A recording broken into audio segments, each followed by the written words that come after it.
Hello friends, so welcome back in Only Face Classes. Today I am going to start new topic that is known as verification of Ohm's law by graphical method. तो आज हम लोग जानेंगे कि Ohm's law को graphical method से कैसे verify किया जाता है, प्रूफ किया जाता है। तो ग्राफिकल मेथड से प्रूफ करने से पहले हमको ये जानना पड़ेगा कि ओम्स लॉ है क्या, व्हाट इज ओम्स लॉ। तो अगर आप ओम्स लॉ के बारे में अगर कंप्लीट इंफॉर्मेशन चाहते हैं तो इसके लिए एक वीडियो बना हुआ है, उस वीडियो को आप जा करके डिस्क्रिप्शन बॉक्स के हेल्प से देख सकते हैं। तो आज आइए हम लोग देखते हैं कि ओम्स लॉ को ग्राफिकल मेथड से कैसे प्रूफ किया जाता है। ग्राफिकल मेथड से प्रूफ करने से पहले आइए थोड़ा सा हम ओम्स लॉ के बारे में डिस्क्रिप्शन कर ही लेते हैं, क्योंकि ब्रेन से तो उतर ही जाता है।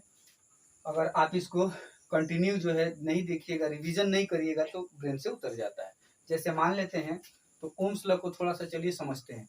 तो ओम्स लॉ को समझने के लिए ओम्स ये बताए थे कि अगर ये कोई एक वायर है और इस वायर में मानते हैं कि अगर एक बैटरी हम अप्लाई कर दें तो इसके अंदर करंट इस साइड में जो भी फ्लो हो रहा है, सपोज दैट 2 एम्पियर का फ्लो हो रहा है, फिर जो है इसमें हम बैटरी को जो है 2 से एक और बैटरी अप्लाई कर दें तो 2 एम्पियर के जगह पे हो सकता है कि 4 एम्पियर का करंट फ्लो होने लगे। फिर मान लो कि इसमें जो है हम क्या करते हैं कि एक और बैटरी ऐड कर दें तो 4 के बजाय हो सकता है कि 6 एम्पियर का करंट फ्लो होने लगे। तो हम यही बोल सकते हैं कि जैसे जैसे हम लोग बैटरी यानी कि वोल्टेज को बढ़ा रहे हैं, बैटरी का संख्या बढ़ा रहे हैं, मान लो ये 2 वोल्ट का है तो 2 वोल्ट पे करंट गया 2 एम्पियर, फिर जो है एक और 2 वोल्ट का अप्लाई कर देंगे तो 4 वोल्ट पे करंट गया जो है 4 एम्पियर, फिर एक 2 वोल्ट का बैटरी लगा देंगे तो 6 वोल्ट अगर हम अप्लाई करते हैं तो करंट जाता है 6 एम्पियर। अब इसको जो है हम ग्राफिकल मेथड से कैसे प्रूफ करेंगे। तो ग्राफिकल मेथड से प्रूफ करने के लिए हम लोग क्या करते हैं कि यहाँ वोल्टेज हम अप्लाई कर रहे हैं V और यहाँ पे हमको करंट मिल रहा है I। तो वोल्टेज और करंट के बीच में अगर हम एक ग्राफ ड्रॉ करते हैं तो जो ग्राफ मिलेगा वो एक स्ट्रेट लाइन मिलेगा, और वो स्ट्रेट लाइन अगर मिल जाएगा तो हम बोलेंगे कि ओम्स लॉ वेरीफाई हो गया है। तो इसके लिए हम लोग क्या करते हैं कि सपोज दैट मान लीजिए कि हम लिखेंगे कि if we draw a graph by the help of current and voltage then we get a straight line between current and voltage, it is so that Ohm's law is verify, that means current is directly proportional to applied voltage। मतलब अगर हम voltage और current के बीच में graph खींचते हैं तो एक स्ट्रेट लाइन हमको मिलता है, और ये स्ट्रेट लाइन ओम्स लॉ को वेरीफाई करता है ग्राफिकल मेथड से। और हम ये बोल सकते हैं कि जो करंट किसी वायर में प्रोड्यूस हो रहा है, फ्लो हो रहा है, वह वोल्टेज के डायरेक्टली प्रोपोर्शनल है। तो अगर मानते हैं कि ये एक बॉक्स है सपोज दैट, और यहाँ पे हमने ले लिया वोल्टेज का वैल्यू और यहाँ पे current.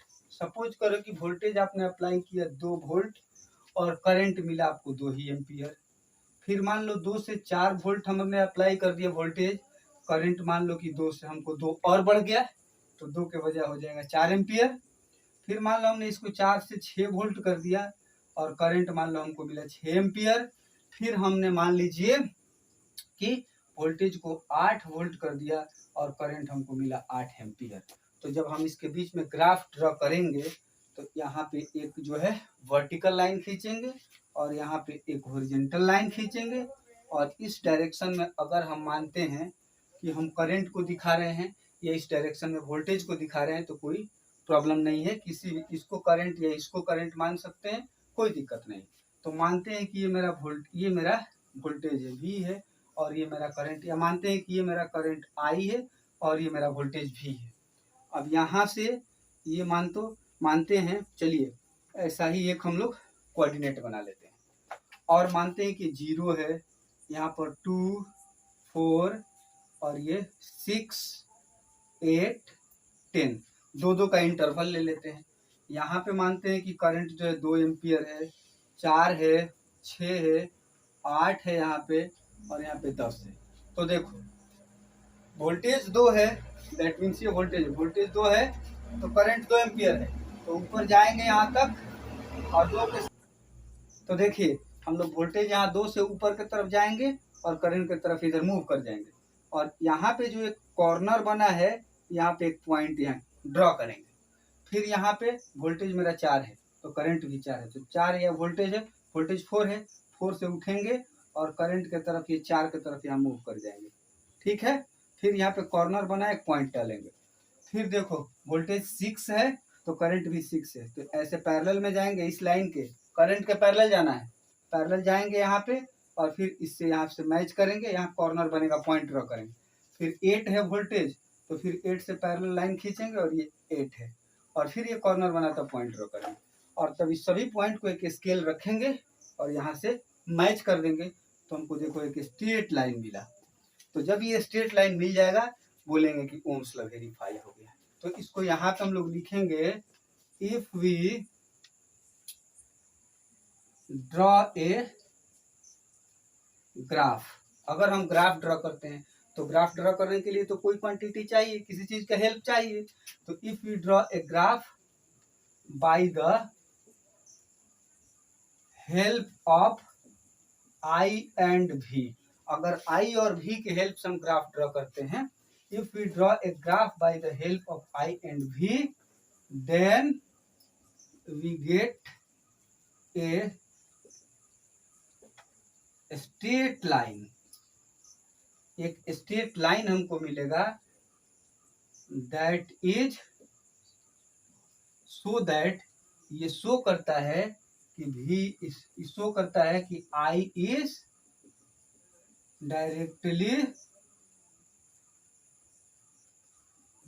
Proportional to applied voltage, और ओम्स लॉ ये प्रूफ हो जाता है। और यही हमको प्रूफ करना है कि जो करंट इसमें प्रोड्यूस हो रहा है वो वोल्टेज के डायरेक्टली प्रोपोर्शनल होगा। तो ये ग्राफिकल मेथड है, ग्राफिकल मेथड से हम लोग ओम्स लॉ को वेरीफाई करते हैं। अब हैं हम लोग एक दूसरा टॉपिक हम लोग का है, what do you mean by resistance of wire.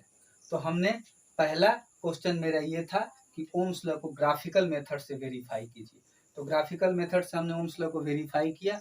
और सेकेंड क्वेश्चन हमको ये है कि रेजिस्टेंस ऑफ वायर किसे बोलते हैं।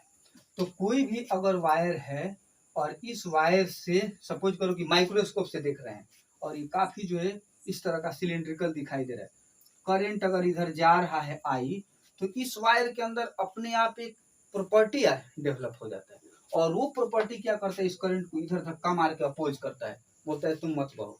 तो करंट अगर इस डायरेक्शन में जा रहा है तो इस वायर के अंदर से एक अपने आप फोर्स पैदा होता है जो इस डायरेक्शन में जाता है और इसके मोशन को रोकता है। अगर करंट इस डायरेक्शन में जाने लगे तो फिर फोर्स इस डायरेक्शन में लगने लगेगा, वायर के अंदर से एक अपना प्रॉपर्टी बिल्डअप हो जाता है, उसी प्रॉपर्टी को रेजिस्टेंस कहा जाता है। तो हम ये बोल सकते हैं कि रेजिस्टेंस जो है एक वायर का प्रॉपर्टी है जिसकी वजह से फ्लो ऑफ करंट को जो है अपोज किया जाता है। तो यहाँ पे लिखते हैं, लिखेंगे resistance of wire, resistance of wire is the property of wire due to which flow of current is always opposes by them। यानी कि रेजिस्टेंस जो है वायर की एक प्रॉपर्टी है, लिखे हुए resistance of wire is the property of wire, किसी वायर की एक प्रॉपर्टी है ड्यू टू विच, जिसके कारण फ्लो ऑफ करंट, जो करंट का फ्लो है वो हमेशा अपोज किया जाता है, रोका जाता है। और इसका सिंबल भी कुछ होता है, देखेंगे symbol of resistance is R, इसको रेसिस्टेंस को हम लोग आर से रिप्रेजेंट करते हैं, और जो एसआई यूनिट होता है, एसआई यूनिट जो होता है ऑफ रेसिस्टेंस, यानी कि रेसिस्टेंस को जो मापने का जो यूनिट होता है, स्टैंडर्ड जो यूनिट होता है, उसी को हम लोग एसआई यूनिट बोलते हैं। तो SI unit of resistance is ohm होता है, ओम। और इसको ब्रैकेट में लिखते हैं हम लोग ऐसे, ओम, ओम होता है, ये सिंबल है ओम का। तो आज के लेक्चर में इतना ही। हमने ओम्स लॉ को ग्राफिकल मेथड से प्रूफ किया और रेसिस्टेंस को समझा। ये रेसिस्टेंस बहुत बहुत इंपॉर्टेंट है, इससे क्वेश्चन बनता है। फिर रेसिस्टेंस का जो है कुछ कॉम्बिनेशन होता है, पैरेलल सीरीज होता है, उसको हम जो है नेक्स्ट वीडियो में समझेंगे। इस वीडियो में इतना ही। बट प्लीज आपसे एक ये रिक्वेस्ट है कि अगर वीडियो आपको पसंद आए तो लाइक, शेयर, सब्सक्राइब और बेल आइकन को दबाना ना भूलें। तो नेक्स्ट वीडियो में फिर मिलते हैं नेक्स्ट लेक्चर के साथ। चलिए, ओके, थैंक्स।